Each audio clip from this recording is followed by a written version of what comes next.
As primeiras famílias japonesas começaram a chegar a Abaetetuba 60 anos atrás. Mas para contar essa história, é preciso recuar no tempo, bem antes da vinda dos nipônicos para a Amazônia brasileira. O marco inicial da chegada dos primeiros japoneses ao Brasil é oficialmente o dia 18 de junho de 1908, quando o navio Kassato Maru chega ao Porto de Santos. Era resultado de um acordo bom para os dois lados. O Brasil, depois da abolição da escravatura, precisava de mão de obra para a lavoura cafeeira. E o Japão tinha muita gente e pouco emprego.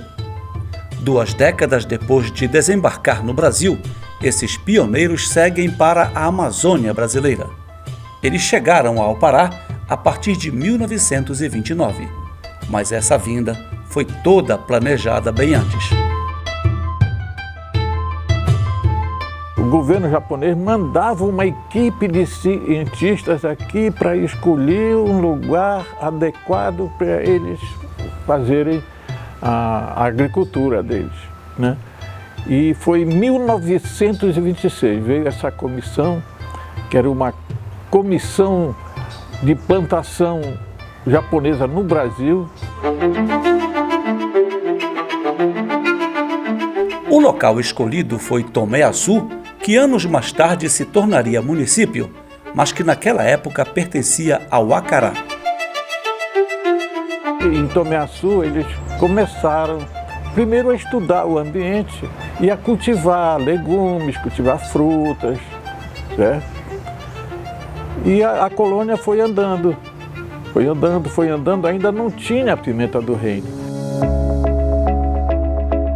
A pimenta do reino vai entrar na história por ser uma cultura que rendeu muitos lucros aos japoneses e pensar que ela chegou ao Brasil por uma obra do acaso. A pimenta do reino que ela vai ser trazida para cá em 1933 por imigrantes japoneses, que até por acaso isso ocorreu.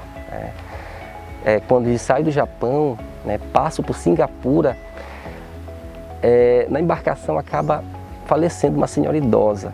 Então eles são obrigados a parar ali para fazer o sepultamento. E nessa parada, o chefe da embarcação ele acaba adquirindo 20 mudas de pimenta do reino. Então, como uma viagem do Japão na época demorava em torno de 60 dias, 2 meses, quando essas mudas chegaram aqui no Pará, no município do Acará, que não era Tomé-Açu ainda, Tomé-Açu não era município, era uma localidade, depois se tornou um distrito do Acará, que hoje é um município. A partir de 1949 que é reconhecido como município. Então essas mudas chegam aqui no Pará, sendo que dessas 20 apenas 2 conseguem resistir, para poder germinar. Então apenas essas 2 mudas vão ser doadas para 2 japoneses e esses japoneses vão começar a multiplicar. Ela é reproduzida a partir do caule. Então, a partir de 1933, quando acontece 2 anos após, já começa a ter uma produção da pimenta do reino aqui no Pará, em Tomé-Açu. O cultivo da pimenta do reino se revelou um sucesso.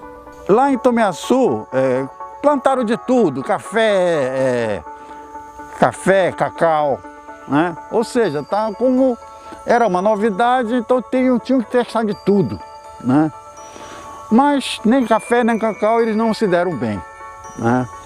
E aí entrou a pimenta do reino. A pimenta do reino foi a redenção ou, a revolução dos japoneses lá em Tomé-Açu, né? Tomé-Açu se tornou o maior produtor mundial de pimenta do reino. Tudo ia bem, mas aí surgiu uma praga que mudaria os rumos da história. Aí na década de 70 apareceu uma doença fatal na pimenta do reino chamado de fusariose. É um fungo do gênero Fusarium. E a fusariose exterminou os pimentais de Tomé-Açu. E os japoneses de Tomé-Açu saíram de Tomiaçu em busca de regiões onde não tivesse ou tivesse pouca pimenta do reino. Qual era a lógica? Se não tem a pimenta, não tem a doença da pimenta. Se tem pouca pimenta, tem pouca doença da pimenta. Foi então que muitos colonos tiveram de deixar suas terras em Tomé-Açu, indo em busca de novos desafios. E foi assim também que muitos deles vieram parar em Abaetetuba. Aqui em Abaeté, o primeiro japonês que chegou aqui foi o Sugiro Kida, tá? Sugiro Kida. E do bairro do Algodoal, aí, o meu avô era dono dessas terras lá, meu avô Júlio Cagliari, que era casado com Letícia Parente. E que os parentes tinham terra lá, filhos de Galileu Parente, que inclusive a dona Manteiga, como era o nome dela, mãe do Vandoca, como é o nome dela? Miloca Manteiga, né? Miloca Manteiga era descendente dos parentes, né? Então meu avô vendeu a parte dele, o meu avô Júlio Cagliari vendeu a parte dele para o seu Kida. E o Kida, depois que saiu daqui, que foi embora, ele vendeu para o Jair Nery, meu amigo, saudoso amigo Jair Nery. O Celso é um dos filhos do Jair Nery, que foi um conhecido farmacêutico e político abaetetubense. O pai sempre o levava às visitas ao amigo Kida nas terras onde hoje é o bairro do Algodoal. Foi negociado esse terreno aqui com ele e ele implantou o pimental dele, o primeiro daqui de Abaetetuba, durante muito tempo, a década de 60 inteira, até esses anos 70, o início, ainda tinha aqui o pimental dele aqui e a residência dele aqui. Morava aqui e os filhos dele depois foram implantando, posteriormente compraram o terreno na estrada. Não só aqui, como eu me lembro também que ele chegou a ter um pimental ali entre o campo de aviação e o Tijucaquara. Naquela área mais ou menos ali tinha um pimental dele na metade, meados da década de 50, de 60, 64, 65, por aí. E posteriormente os filhos deles compraram, passando o Tijucaquara ali naquele ramal do balneário Zico, também até hoje ainda deve ter parente dele lá, como Hiroshi, Kishi e outros, que eram filhos dele, talvez existam netos dele, não só de um lado como do outro. O professor universitário e escritor Garibaldi Parente lembra de como esses primeiros japoneses despertavam curiosidade quando saíam às ruas daquela ainda pequena cidade. Chegou aqui os dois primeiros japoneses que chegaram aqui em Abaeté, foi o seu Sugiro Kida e a Oba-san, esposa dele, né? Isso foi, inclusive, aqui em Abaeté uma coisa inusitada, porque nunca alguém daqui tinha visto o japonês, a pessoa do japonês. Então, quando eles saíam da casa deles aí do Algodoal, a garotada se reunia atrás deles e eles vinham caminhando aqui para o comércio de Abaetetuba e a molecada atrás, um bando de moleque, né? Parece que nunca tinha visto, aí eu parava e dizia assim, isso é gente. A Hiroko e a Ieda são netas desse primeiro imigrante em Abaetetuba.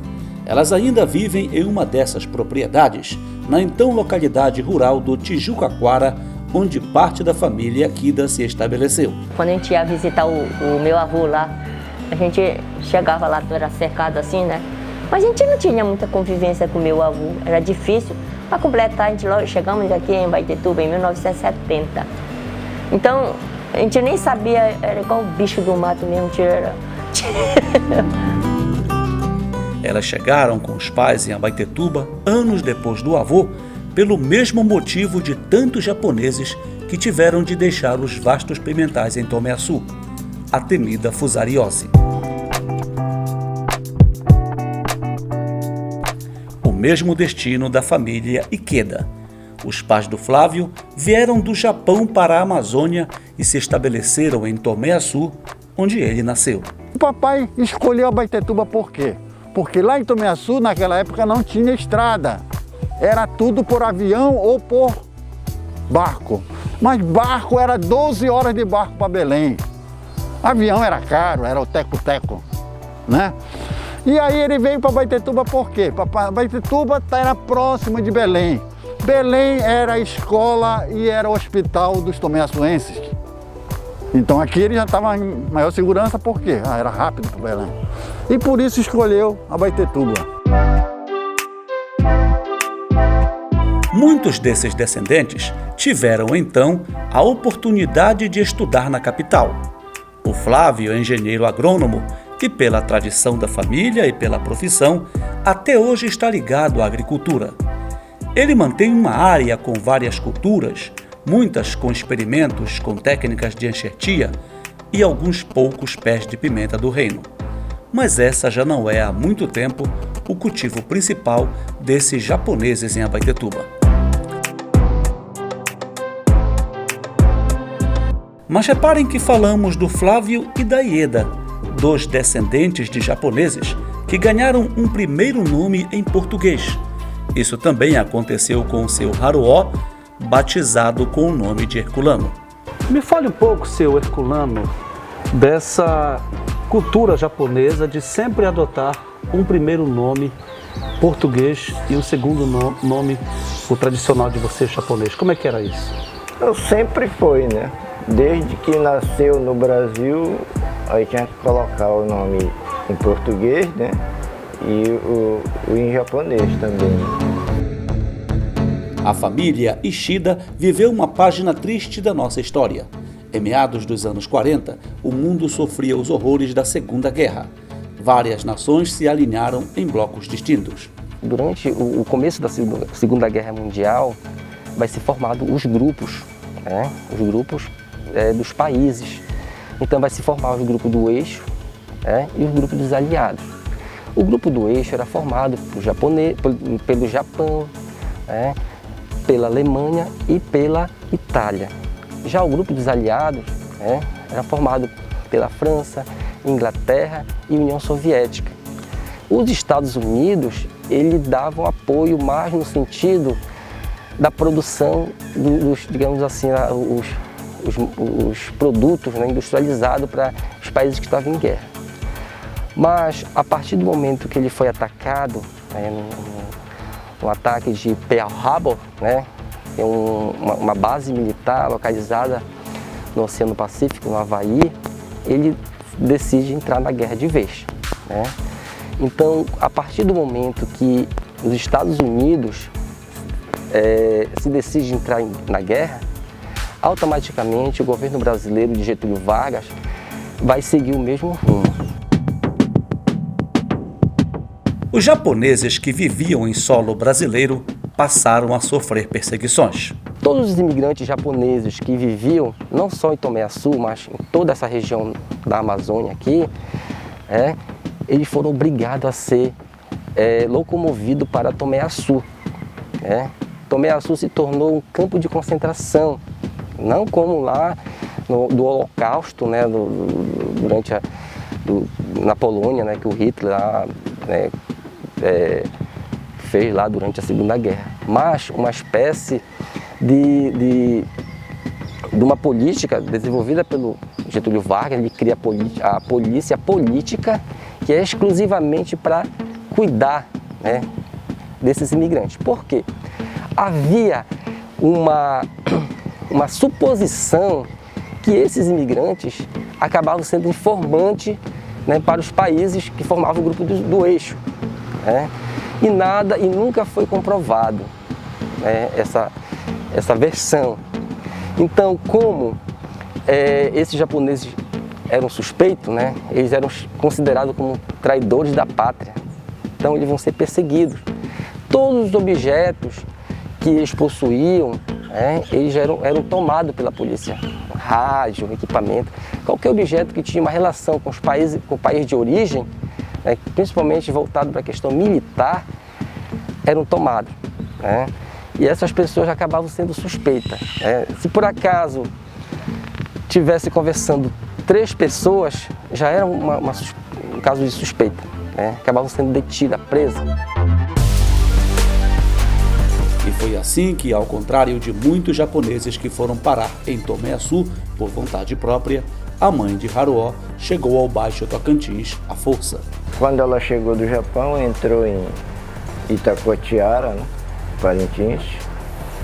Aí, quando começou a Segunda Guerra Mundial, eles foram todos transferidos para o município de Tomé-Açu. Era um campo de concentração, né, de estrangeiros. Aí, quando terminou a guerra, cada um procurou para onde queria ir, né? No caso, minha mãe ainda não estava casada com meu pai, ela foi para o Guamá, onde o marido dela trabalhava com juta. Aí ficou por lá uns anos, até que um dia o marido dela, numa canoa para travessia para Belém, e morreu afogado, né? Aí depois minha mãe se juntou com meu pai, se casou com ele, né? E foram morar na ilha de Cotijuba. Parece que passou uns 10 anos lá. Aí de Cotijuba ela foi para a ilha Trambioca, em Barcarena, onde existia uma colônia japonesa, e foi onde eu nasci, lá, por volta de 1953, né? Aí lá vivemos uns 10 anos, lá na ilha Trambioca. Aí de lá nós fomos para o município de Moju. Lá nós éramos a única família japonesa na época, né? Aí saímos de lá por volta de 1966, viemos para Abaetetuba, né? Até hoje, o Haruo mora com a família em uma propriedade na Colônia Velha, na zona rural de Abaetetuba. Mantém uma produção variada de hortaliças que vende na feira e para os supermercados da cidade. Ele nunca aprendeu a língua japonesa, mas aqui na propriedade dele há um local que abrigou uma história curiosa de alguém que jamais perdeu o contato com o idioma dos antepassados. Aqui nessa propriedade há uma história bastante curiosa. Há esta casa, que foi cedida pelo seu Haruo para um amigo também japonês, Takashi Goto. Está aqui nessa foto, com a mulher e uma filha. O seu Takashi era um amante da leitura. Por isso, ele já foi embora, já faz alguns anos, mas deixou este acervo com centenas e centenas de livros, todos em japonês. A leitura japonesa, ela é feita de trás para frente, ó. São centenas desses exemplares nessa biblioteca, onde há inclusive fitas de música, antigas fitas cassetes de canções japonesas.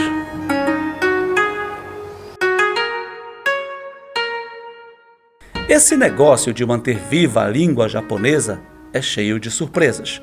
Fomos descobrir que o Flávio foi o escolhido na família para herdar o domínio de uma forma de comunicação que ia ficando cada vez mais distante das novas gerações de nipo-brasileiros. E quem fez essa escolha foi o avô. Talvez pelo fato de eu, quando criança, eu era muito comunicativo. Falava muito, tanto que ele dizia, não, tu deve ser advogado, né? E talvez por isso ele me escolheu para quê? Para me ensinar japonês. Então terminou o almoço, quando eu estava de férias, ele me dava uma aula de japonês. No método inventado por ele, porque ele nunca foi professor. Foi agricultor desde o Japão. Mas um método que, graças a esse ensinamento, hoje eu consigo ler e falar japonês. Ler, falar e escrever, né?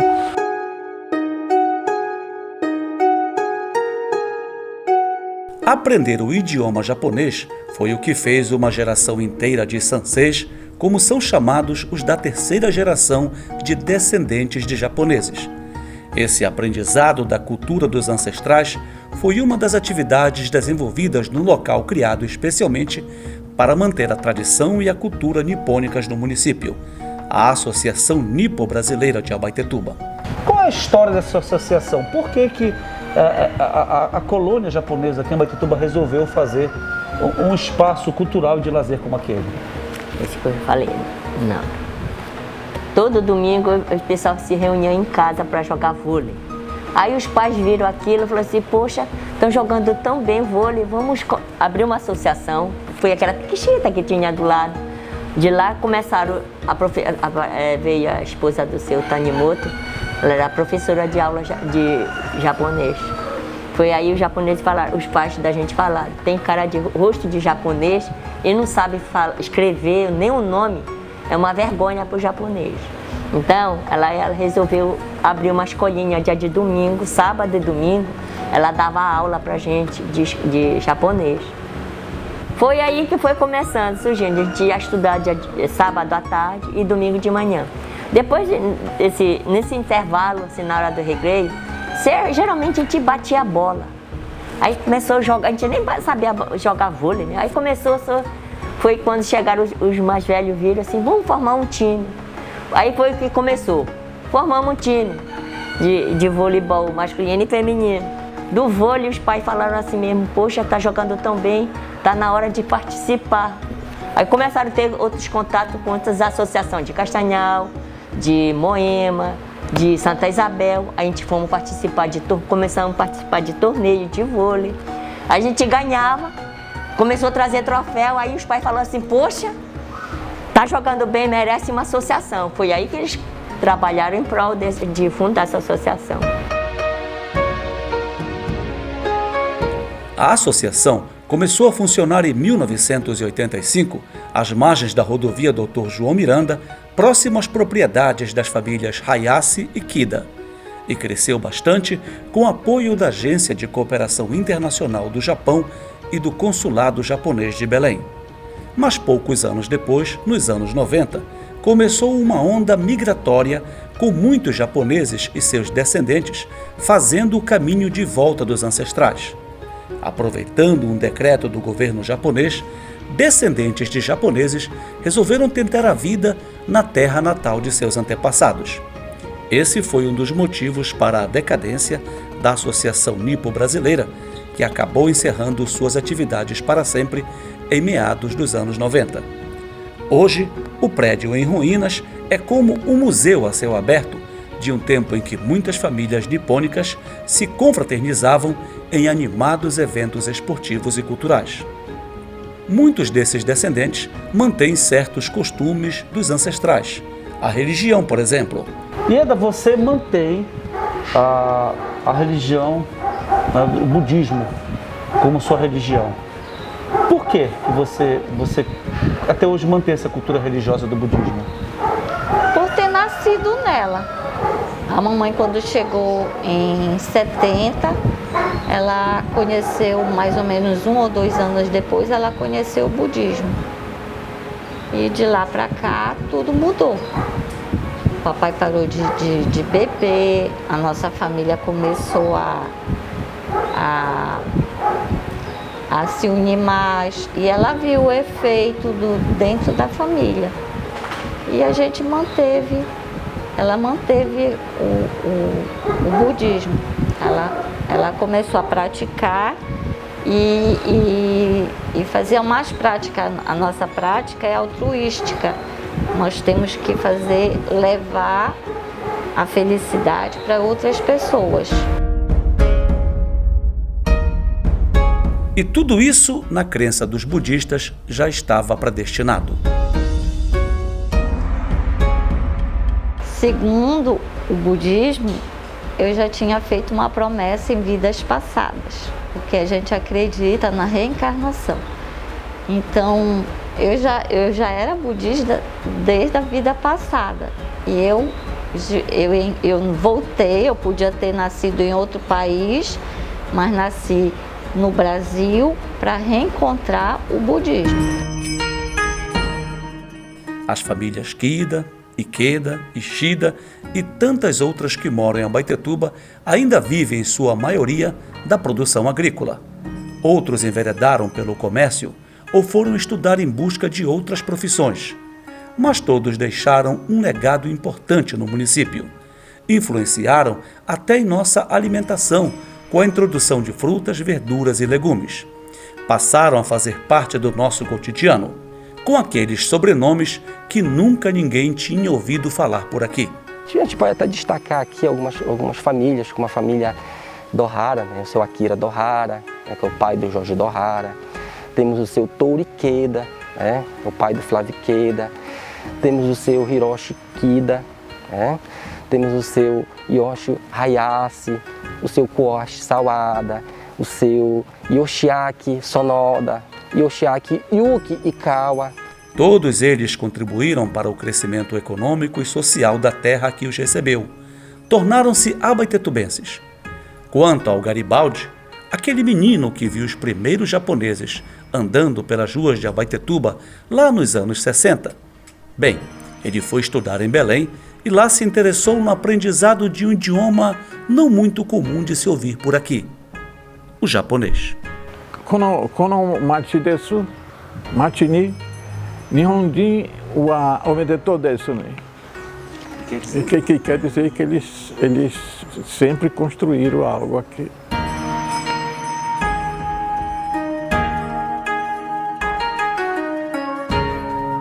Para essa cidade que me acolheu de braços abertos, só me resta agradecer, né? Então muito obrigado, arigatou gozaimasu.